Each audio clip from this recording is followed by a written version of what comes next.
നമസ്തേ. കഥകളതിസാഗരത്തിലേക്ക് സ്വാഗതം.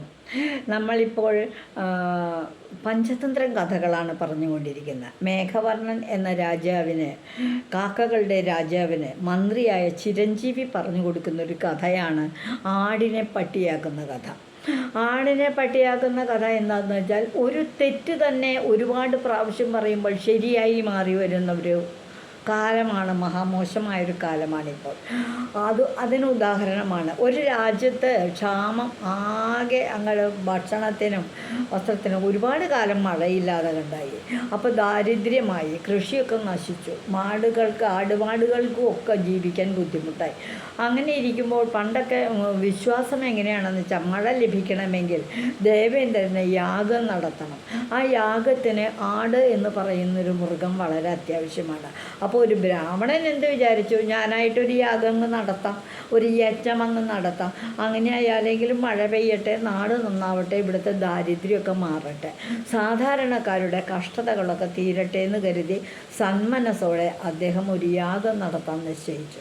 അതിന് അത്യാവശ്യമായ പുരോഹിതന്മാരും മറ്റ് സാമഗ്രികളും എല്ലാം സംഘടിപ്പിച്ചു. യാഗം തുടങ്ങാറായി. ഒരാട് അത്യാവശ്യമാണ്, അതിനെ ബലി കൊടുക്കുന്നതിന് വേണ്ടിയിട്ടാണ്.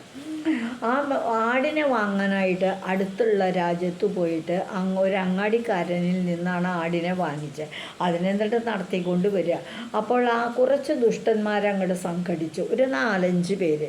അവരെന്നിട്ട് പറയുകയാണ്, എന്താ പറയണേ, ഇയാളിങ്ങനെ ഈ ബ്രാഹ്മണനെ വഴി മുടക്കി പല സ്ഥലത്തായി നിന്ന് ക്ഷാമം കാരണം ഈ ആടിനെ തട്ടിയെടുത്ത് വെട്ടിമുറിച്ച് മാംസം ഭക്ഷിക്കാൻ വേണ്ടിയിട്ടുള്ള ഒരു സംഘടിതമായ ശ്രമമാണ് അവിടെ നടക്കുന്നത്. വഴിക്ക് പോയി ബ്രാഹ്മണൻ ആടിനെയും കൊണ്ട് ഇങ്ങനെ വന്നുകൊണ്ടിരിക്കുകയാണ്. ആ സമയത്ത് കുറേ വഴി വന്നപ്പോൾ ഒരാൾ കയറി വന്നിട്ട്, ഓ ശ്രേഷ്ഠനായ മഹാബ്രാഹ്മണൻ ശ്രേഷ്ഠ, അങ്ങ് എവിടെ നിന്ന് വരുന്നു? ഞാൻ അങ്ങാടിയിൽ വരെ പോയതാണ് ഈ ആടിനെ വാങ്ങിയ. ആടിനെയോ? എന്താ ഈ പറയുന്നത്? അങ്ങയുടെ അങ്ങ് കയറ് പിടിച്ചുകൊണ്ട് നടക്കുന്നത് ഇതൊരു പട്ടിയാണല്ലോ. പട്ടിയോ? ആ നായ, ഇതൊരു നായയാണ്, നോക്കിയാൽ മനസ്സിലാവില്ലേ? അപ്പോൾ ബ്രാഹ്മണന് തന്നെ സംശയം, ഒന്ന് പോടോ, ഞാൻ കാശും കൊടുത്ത് അങ്ങാടിയിൽ നിന്ന് ആടിനെ വാങ്ങിച്ചുകൊണ്ട് വരുമ്പോൾ താനിങ്ങനെ നായ എന്ന് പറഞ്ഞാൽ നായാവോ? ഒന്നുമില്ല, വഴി മാറൂ, ഞാൻ പോകട്ടെ എന്ന് പറഞ്ഞ് ബ്രാഹ്മണൻ പോയി. അങ്ങനെ കുറേ ദൂരം പോയി കഴിഞ്ഞപ്പോൾ രണ്ടാമൻ വന്നു. ഇത് തന്നെ പറഞ്ഞു, ശ്രേഷ്ഠനായ മഹാബ്രാഹ്മണ, അങ്ങ് എവിടേക്ക് പോണു? അങ്ങ് ഈ നായയും കൊണ്ട് എവിടേക്കാ ഇത്ര നേരത്തെ ഉച്ചയാവാറായല്ലോ എന്നൊക്കെ പറഞ്ഞു. അങ്ങ് ഭക്ഷണം വല്ലതും കഴിച്ചു? ഇതിനെ അങ്ങ് വിട്ട് കളഞ്ഞേക്കൂ, എന്നിട്ട് പോയി ഭക്ഷണം കഴിച്ചങ്ങ് ഭവനത്തിലേക്ക് പോകൂ എന്നൊക്കെ പറയുന്നുണ്ട്. വെറുതെ പറയല്ലേ, ഇത് നായൊന്നുമല്ല, ഇതൊരാട് തന്നെയാണെന്ന് അദ്ദേഹം തർക്കിച്ചു. ഒരു പ്രയോജനം ഉണ്ടായില്ല. ഞാൻ സമ്മതിക്കില്ലെങ്കിൽ വേണ്ട, വഴിയിൽ നിന്ന് മാറിപ്പോകുമെന്ന് പറഞ്ഞ് ബ്രാഹ്മണൻ ആടിനെയും കൊണ്ടുപോയി. ഇങ്ങനെ ഒന്നാമനും രണ്ടാമനും മൂന്നാമനും നാലാമനും ബ്രാഹ്മണനോട് ഇത് നായ തന്നെയാണ്, ഒരു സംശയവും ഇല്ല, ആടാണെന്ന് പറഞ്ഞ് അങ്ങേ ആരും പറ്റിച്ചതാണ്, വെറുതെ വില വാങ്ങിച്ചതാണ് എന്നൊക്കെ പറഞ്ഞു. 5ാമത്തെ ആൾ വന്നിട്ടും പറഞ്ഞു, കഷ്ടം തോന്നുകയാണ് എനിക്ക് അങ്ങയോട്, ആടിനെ നായയും കണ്ടാൽ തനിക്ക് തിരിച്ചറിയില്ലല്ലോ, താൻ എന്ത് മഹാബ്രാഹ്മണനാണെന്നാണ് പറയണേ? വെറുതെ ഈ നായം പിടിച്ചുകൊണ്ട് യാഗം നടത്താൻ പോകണം. യാഗശാലയിലേക്ക് നായ കയറ്റി കൊണ്ടു പോവുകയെ, അപ്പോൾ അവിടെ അശുദ്ധിയാവില്ലേ? എന്തായി കാണിക്കാൻ പോണേ എന്ന് പറഞ്ഞപ്പോൾ അത് ബ്രാഹ്മണനെ വല്ലാതെ ഒന്ന് ചിന്തിപ്പിച്ചു. ഇനിയിപ്പോൾ ഇവരൊക്കെ പറയണ പോലെ ഇതൊരു നായ തന്നെയാണോ?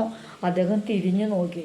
അപ്പോൾ ബ്രാഹ്മണന് തന്നെ തോന്നുക, അതിൻ്റെ ചെവിയൊക്കെ കണ്ടിട്ട്, വാല് കണ്ടിട്ട്, ഇതിൻ്റെ മുഖത്തേക്ക് നോക്കുമ്പോൾ അപ്പോൾ ബ്രാഹ്മണൻ മനഃപൂർവ്വം തന്നെ ഇതിനെ ഒരു ചപ്പ് ഇങ്ങോട്ട് ഒടിച്ചെടുത്തിട്ട് ഒന്ന് അടിച്ചപ്പോൾ ഇത് കരഞ്ഞു. ശബ്ദം ഉണ്ടാക്കുമ്പോൾ അറിയാലോ നായയാണോ ആടാന്ന്.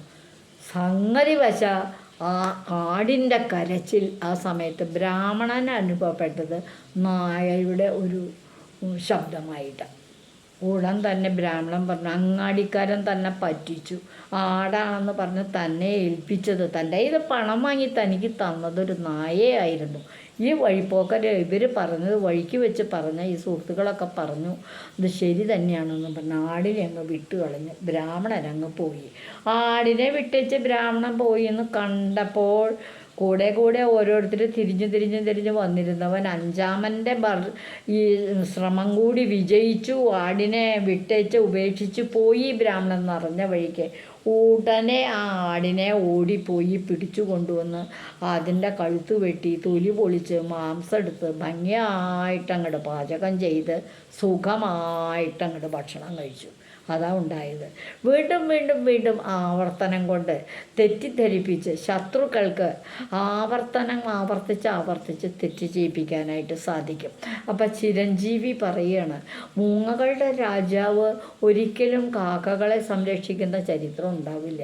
അതുകൊണ്ട് ഞാൻ മറ്റൊരു വേഷമൊക്കെ ധരിച്ച് വേറൊരു സൂത്രമൊക്കെ പ്രയോഗിച്ച് മൂങ്ങകളുടെ രാജാവിനെ ഒന്ന് കണ്ടിട്ട് വരാം എന്ന് പറഞ്ഞ് വേഷം മാറി ആ രാജ്യസഭയിലേക്ക് പോകാൻ തയ്യാറെടുക്കുക. അതുവരെ മേഘവർണ്ണനോട് കാക്കകളുടെ രാജാവിനോട് പറയുകയാണ്, അങ്ങയുടെ ഈ സുഹൃത്തുക്കളെല്ലാം കൂടി ഋഷ്യശൃംഗത്തിൽ പോയി താമസിക്കുമെന്നും പറഞ്ഞ് പോവുകയും ചെയ്തു. ഇതാണ് ചിരഞ്ജീവി മേഘവർണ്ണനോട് പറഞ്ഞ ആടിനെ പട്ടിയാക്കിയ കഥ. ഈ കഥ ഇവിടെ തീർന്നു. അടുത്ത ദിവസം മറ്റൊരു കഥയുമായിട്ട് വരാം. ഭഗൻ എന്ന് പറയുന്നൊരു മന്ത്രി, മൂങ്ങയുടെ രാജാവിൻ്റെ ഒരു മന്ത്രിയാണ്. അയാൾ പറയുന്നൊരു കഥയുമായിട്ട് അടുത്ത ദിവസം വരാം. ഇതുവഴി വന്നാലും ഇത്തിരി നേരം ഇരുന്നാലും കഥകൾ കേട്ടാലും കളിയായി പറയും കഥയാണേ, കാര്യം പറയും കഥയാണേ. കഥകൾ അതിസാഗരത്തിലേക്ക് വരൂ. പഞ്ചതന്ത്രം കഥകളാണ് ഞാനിപ്പോൾ പറഞ്ഞുകൊണ്ടിരിക്കുന്നത്. ആ കഥകളൊന്നും മനസ്സിലാക്കൂ.